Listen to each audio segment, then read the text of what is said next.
आप सभी ही इतने पावरफुल और क्या बोलते हैं उत्साही लगते हैं, एनर्जेटिक लग रहे हैं। और बहुत साफ सुथरा वातावरण है यहाँ पे, एकदम समझ में आता है ना अंदर आने के बाद। जैसे मस्जिद में रहता है, मैं दुबई को गई हूँ 10 साल पहले, तो हम वहाँ के जो बड़े मस्जिद है वहाँ अंदर भी गए थे, तो सैलानी को भी जाते हैं हम। तो जो अंदर का जो है पूरा पाक वातावरण, एकदम रूहानियत भरा, फ्रेश, ताजगी, तो हमें यहाँ पे भी महसूस हो रही है।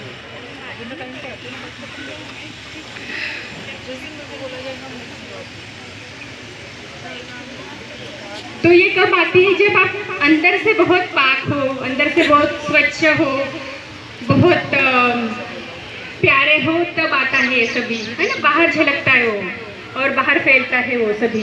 ठीक है, तो शुरू करते हैं। राइट हैंड सामने, रेडी है? रेडी? बोलना है। हाउ इज द जोश? अच्छा है जोश? रेडी? ओके। हम स्वयं को सभी प्रकार के नशे एवं व्यसनों से हम स्वस्थ, मूल्यनिष्ठ एवं सकारात्मक जीवन शैली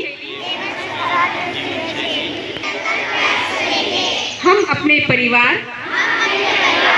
मित्रों तथा समाज को नशा सर्वोत्तम सदुपयोग करेंगे। हम नशा मुक्त, स्वस्थ एवं विकसित भारत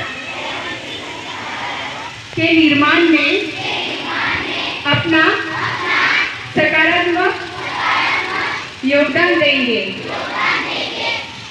हमारा भारत सशक्त स्कूल, नशा मुक्त स्कूल। हमारा परिवार नशा मुक्त परिवार। शुक्रिया।